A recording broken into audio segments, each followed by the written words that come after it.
What is up? Rob here from 515 Homesteaders. It is a cold one again here in the 515. We're gonna try to get some logs split. Got the splitter warming up, so I'm sure you can hear in the background. Got the go juice ready to go. We're getting some of it separated because I want to make sure I get all the hardwood stuff split first. The stuff we've cut down in the backyard, I don't know what kind of trees they are. So maybe we just sell that for campfire wood. But I'll get you set up here and we'll get to splitting. Hang tight.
Okay, Woodhounds, while I've got technical difficulties with the splitter, can anybody identify that for me? It's hard, it's heavy, but I am just not sure. I don't think it's cherry. But if somebody could identify that for me, I'd greatly drop that down in the comments, and I'd greatly appreciate it.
Alrighty, well, that's about all I had time for today.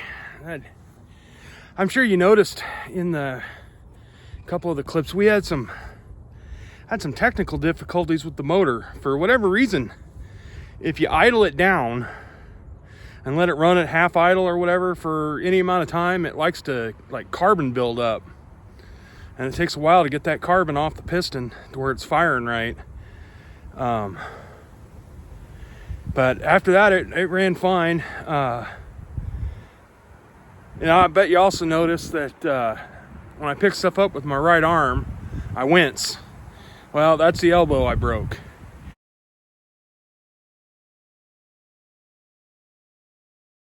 And it's still not 100%. You'll probably notice me carrying a lot of stuff with my left hand. I can run chainsaws. Like my 400C, if I'm running it most of the day, my arm's pretty done by the end of the day. My little Husky 440 or my Seal MS250, I can run them. But, you know, sometimes it just calls for the big saw. I'm going to show you some of the changes I'm going to make to this lumberjack. We're currently pricing... I really like the Easton Maids with the box wedge. I like how I just, after seeing Jack with log cabin firewood and Chad with firewood at the furnace, seeing theirs run, I really, outside with Shive, I like the Easton Maids. So I'm going to flip you around here and show you some of the changes I'm going to make with this lumberjack until I can get the fundage put together. It's probably going to be a while. We've got some major stuff to do to this house, and it'll probably be a while you know, unless this roadside stand that I'm gonna build here come springtime really takes off and I really start selling firewood. Who knows? Hang tight. So the first thing I'm gonna do is I'm gonna cut this end off, and I'm gonna take that wedge and I'm gonna weld a plate on down here, and I'm gonna mount that wedge. And then I'm gonna build a table off the end. That way the re-splits and all that are a little easier, and I can stage stuff a whole lot better. Eventually I want to put a raisable 4-way or 6-way wedge that'll go up and down, but that'll be for a later date. And then I'm gonna change this little table here. It's garbage. You got anything worth a good size, it just won't hold it. So maybe when I cut that wedge off, or that plate off, I'll move it down and then I can put a log lift on it. That might be what I end up doing. The hydraulics on this works pretty good. It bogs down a little bit with some of the thicker stuff, but it runs. But my biggest problem with these lumberjacks, and I know I'm pretty sure this thing's made in China, but the welds. Being a welder myself, so I can get you in there. Those, see the concavity right there? That tells me one of two things. That tells me that they either did this in a vertical down weld, or there was too much of a gap there and they didn't fill the gap properly and then weld it. And those downhill welds are all over the place. So, but you run with what you can afford. So then I think it's time for a little warm me up to go with my hot cup of go juice that's still there. So yeah, that's the plan. That's probably going to be springtime. I know some of you have asked me to do some welding content, and I have a video put together of some of the projects that I've done in the past when I was trying to run my welding business. This project is going to be probably my next welding project I do, or I've got a lawn cart back here that was given to us a few years ago, and it's collected water. I'm sure it's rusted out, so I need to get it drug out and get it over to my shop. And it probably needs tires, it probably needs the axle greased, it probably needs some new sheet metal welded onto it, and I might just make a longer tongue and just make it more user friendly. I might even just make it a flatbed trailer and use the hydraulics that are already on it. Who knows? But looks like I'm gonna have to get some more bourbon before Dan's Friday Night Live tonight. So I sure do look forward to that. All you guys that are established that do the lives, you guys have been great for helping us grow this channel. Russ with Willie's Firewood, you've been great.